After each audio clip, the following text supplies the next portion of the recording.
자, 여러분 안녕하십니까? 반갑습니다. 이 시간에도 역시 민사집행법 판례를 살펴보겠습니다. 오늘 강의할 내용은 제37강이고요. 집행에 대한 이입니다. 집행에 관한 이, 제37강입니다.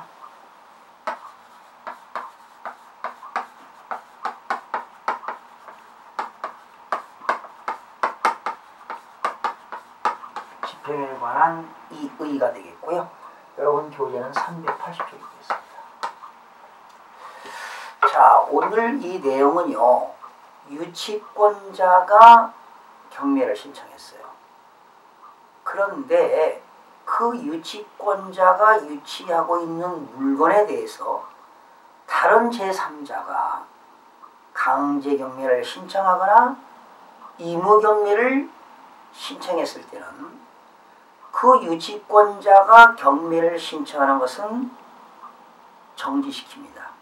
유치권자가 경매한 것이 정지가 되고, 그리고 그러한 제3자인 채권자가 강제 경매나 의무 경매를 했을 때 만약에 낙찰이 되었다. 그랬을 때 유치권자가 유치하고 있는 그러한 목적물에 대해서 과연 유치권을 행사할 수 있느냐. 당연히 그 집행에 대한 이의를 제기할 수 있다는 것은 유치권자가 유치 목적물에 대해서 유치권 행사를 할 수 있다는 그런 판례가 되겠습니다. 그러면 내용을 보시기 전에 우선 381쪽에 조문을 좀 살펴보실까요? 민사집행법 189조를 보시게 되면 채무자가 점유하고 있는 물건을 압류했다 하는 내용입니다. 채무자가 점유하고 있는 물건이 지금 부동산이 아니라 지금 유체동산입니다. 그때 유체동산인 압류는 집행관이 그 물건을 점유함으로써 효력이 있는 거지요. 그러나 다만 채권자의 승낙이 있거나 운반이 곤란한 물건에 대해서는 어떻게 될까요? 집행관이 봉인합니다. 봉인. 봉인이라는 게 뭘까요? 봉인?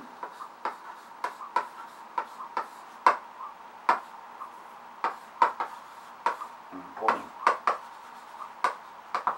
이 봉자가 봉할봉이죠? 인자는 도장인자니까 봉해서 집행관이 도장을 찍습니다. 그래서 운반이 곤란할 때는 봉인, 그 밖의 방법으로 압류무림을 명확히 하여 누가 보관하고 있습니까? 집행관이 봉인한 물건을 당연히 채무자가 보관하도록 되어 있습니다. 그런데 이제 그 운반이 가능한 거는 예를 들어서 골프 회원권 같은 거, 종합체육시설 이용권 같은 것은 그 법원 집행관실에서 집행관들이 직접 보관, 점유하고 있습니다. 그래서 동산 경매를 실시하지요. 그런데 만약에 구두가 1000컬레가 있다. 그럼 그거 운반이 좀 곤란하잖아요. 그때는 집행관이 채무자가 점유하고 있는 물건을 봉인합니다. 묶어서 봉할봉, 묶어서 집행관이 도장을 찍어서 채무자가 보관하도록 되어 있습니다. 그런 내용이고요. 189조 2항 보니까 유체동산, 다음에 해당하는 것도 유체동산으로 본다라는 건데요. 등기할 수 없는 토지 위에 있는 정착물입니다. 근데 등기가 안 되는 거죠. 토지 위에 있는 정착물인데 등기가 안 되는 정착물로서 독립하여 거래의 객체가 될 수 있는 것. 이런 것들도 동산으로 보고요. 토지에서 분리하기 전에 과실로서 1개월 이내에 수확할 수 있는 것도 동산으로 보는 겁니다. 그리고 유가증권이 있죠. 주식이라든가 공채, 사채, 채권 이러한 유가증권으로서 배서가 금지되지 아니한 것. 남에게 넘기는 걸 배서라고 하죠. 유가증권으로서 배서가 금지되지 아니한 것도 동산으로 본다는 걸 알아두시기 바랍니다. 또한 민사집행법 191조는 채무자 외의 사람이 점유하고 있는 물건도 압류가 가능하냐. 즉 채권자 또는 물건의 제출을 거부하지 않냐는 제3자가 채무하고 있는 물건도 역시 집행관이 압류가 가능합니다. 215조 압류의 경합이죠.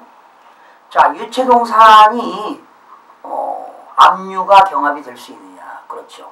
어떤 유체동산이 있는데 갑이라는 사람이 압류했습니다. 그리고 집행관이 집행하려고 합니다. 근데 또 을이라는 사람이 압류했어요. 또 채권자 병이라는 사람이 압류도 가능합니다. 이것이 압류의 경합이 되겠습니다. 그러니까 강제집행을 신청한 모든 채권자를 위하여 압류하는 것으로 보는 겁니다. 그 다음에 271조 유체동산의 경매입니다. 유체동산을 목적으로 하는 담보권 실행을 위한 경매는 채권자가 그 목적물을 제출하거나 목적물의 점유자가 압류를 승낙할 때 개시한다 라고 했습니다. 자, 가장 중요한 건 지금 민사집행법 274조입니다. 뭡니까? 유치권 등에 의한 경매입니다.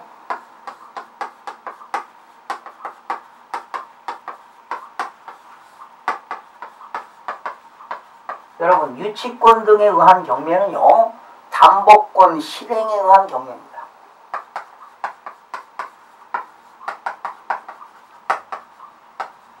담보권 실행에 의한 경매가 무슨 경매죠? 의무경매.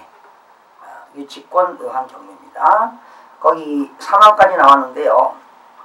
유치권자가 유치권에 대해서 경매를 신청하게 됐습니다. 그런데 그 유치 목적물에 대해서 다른 채권자가 강제경매를 신청하거나 의무경매를 신청하게 되면 유치권 경매는 중지됩니다. 중지되고 담보권 실행을 위한 경매, 강제경매가 진행이 되게 되는 겁니다. 그런데 이때 정지되었다가 유치권자가 아닌 제3채권자가 강제경매나 의무경매가 취소되었다면 유치권에 의한 경매는 계속 진행되어지는 겁니다. 그런 내용이 나왔습니다. 1항 유치권에 의한 경매는 1항 담보권 실행을 위한 경매에 따른다. 2항 유치권 등에 의한 경매 절차는 목적물에 대하여 강제경매, 담보권 실행을 위한 경매가 개시될 때는 이를 정지하고 유치권에 의한 경매가 정지되는 겁니다. 그리고 다른 채권자 담보권 실행을 위한 절차가 계속 진행되는 겁니다. 그런데 이때 강제경매와 담보권 실행에 의한 경매가 취소되었다면 유치권 등에 의한 유치권에 의한 경매는 계속 진행되어야 한다라는 것이 유치권 등에 의한 경매가 되겠습니다. 그러면 오늘 판례는 뭐냐면 이런 겁니다. 동산이 있어요. 지금 이 동산이 있는데 이 동산을 소유한 동산에 대해서 유치권자가 경매를 신청했어요. 강제경매, 유치권자가 이제 경매를 신청해서 지금 경매가 진행 중에 있습니다. 진행 중에 있는데 이 다른 채권자가 말이죠. 다른 채권자가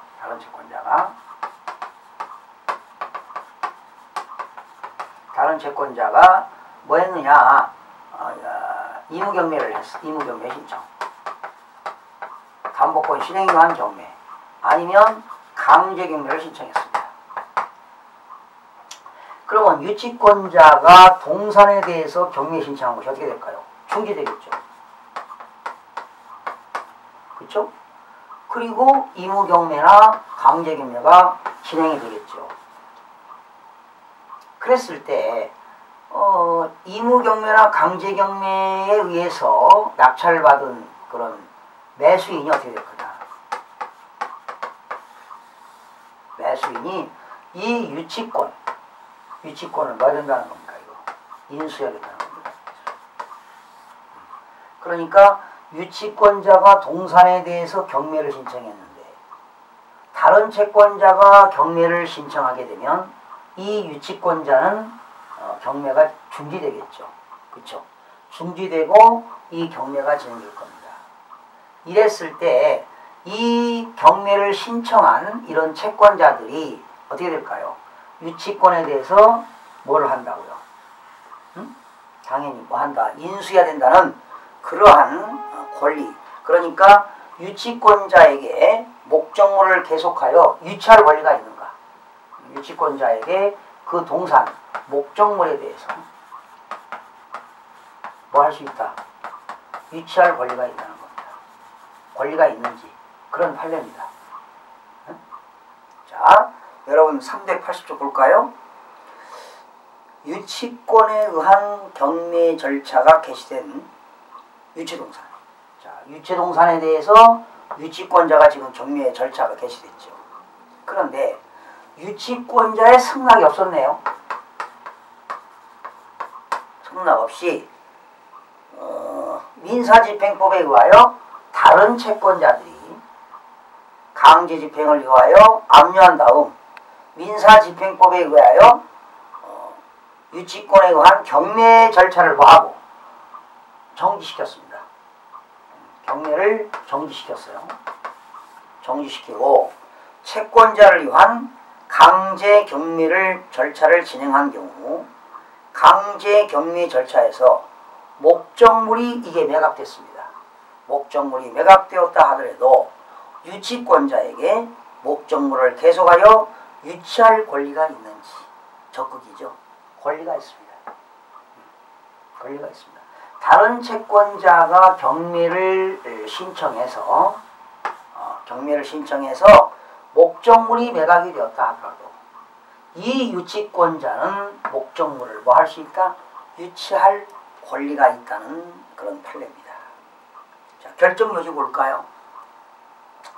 민사집행법 189조 바로 이거는 1항은 채무자가 점유하고 있는 유체부동산 압류는 집행관이 그 물건을 점유함으로써 한다고 규정하고 있다. 유치동산을 집행관이 점유할 수 있죠. 191조는 채권자 또는 물건의 제출을 거부하지 아니하는 제3자가 점유하고 있는 물건. 제3자가 점유하고 있는 물건은 어떻게 될까? 역시 189조 규정을 준용하여 압류할 수 있다고 규정하고 있다. 유치권자가 점유하고 있는 채무자의 유체 동산에 대한 강제집행은 유치권자가 채권자의 강제집행을 위하여 집행관에게 그 물건을 제출한 경우에 한하여 허용된다.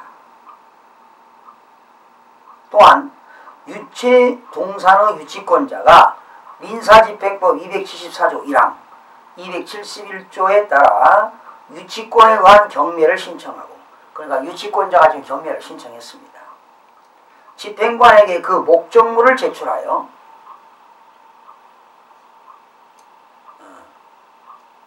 유치권에 의한 강제 경매가 개시된 경우에도 그 목적물에 대한 유치권자의 유치 권능은 유지되고 있다고 보아야 하므로 유치권에 의한 경매 절차가 개시된 유체부동산에 대하여 다른 채권자가 민사집행법에 정한 이중 압류 방법으로 강제 경매를 하기 위하여 채권자의 압류에 대한 유치권자의 승낙이 있어야 된다. 그러니까 이 다른 채권자가 경매를 신청하려면 유치권자의 승낙이 있어야 된다는 거죠. 그런데도 유치권에 의한 경매 절차가 개시된 유체동산에 대해서 유치권자의 승낙 없이 다른 채권자가 강제 경매를 위하여 압류를 한 다음 민사집행법 274조 2항에 따라 유치권에 의한 강제 경매 절차를 정지하고, 그렇죠? 유치권에 의한 경매 절차를 정지하고 채권자를 위한 강제 경매를 진행하였다면 그 강제 경매 절차에서 목적물이 매각되었다 하더라도 그 목적물을 계속하여 유치할 권리가 있다고 보아야 한다. 이러한 판례가 되겠습니다. 다시 한번 정리해 볼까요? 유치권자가 점유하고 있는 그 동산에 대해서 경매를 신청했습니다. 그런데 이 유치 목적물에 대해서 다른 채권자가 강제 경매를 신청하거나 또는 의무 경매를 신청했는데 이때 유치권자의 승낙 없이 다른 채권자가 경매를 신청해서 매각되었다 하더라도 이 유치권자는 유치 목적물에 대해서 유치할 권리가 있다라는 판례가 되겠습니다. 그러니까 결과적으로 제목이 뭡니까? 집행에 관한 이유죠. 이 다른 채권자가 경매를 신청해서 집행을 했지만 이 유치권자는 목적물에 대해서 유치할 권리가 있다라는 그런 대법원 판례가 되겠습니다. 이해가 되셨습니까? 자, 집행에 관한 의의가 되겠습니다. 그러니까 강제경매 절차에서 목적물이 매각되더라도 유치권자에게 목적물을 계속하여 유치할 권리가 있다라는 그런 대법원 판례가 되겠습니다. 자, 오늘도 유치권에 대한 그런 판례 살펴봤습니다. 특히 유치권 등에 의한 경매는 담보권 실행에 의한 경매가 된다는 것 알아두시고요.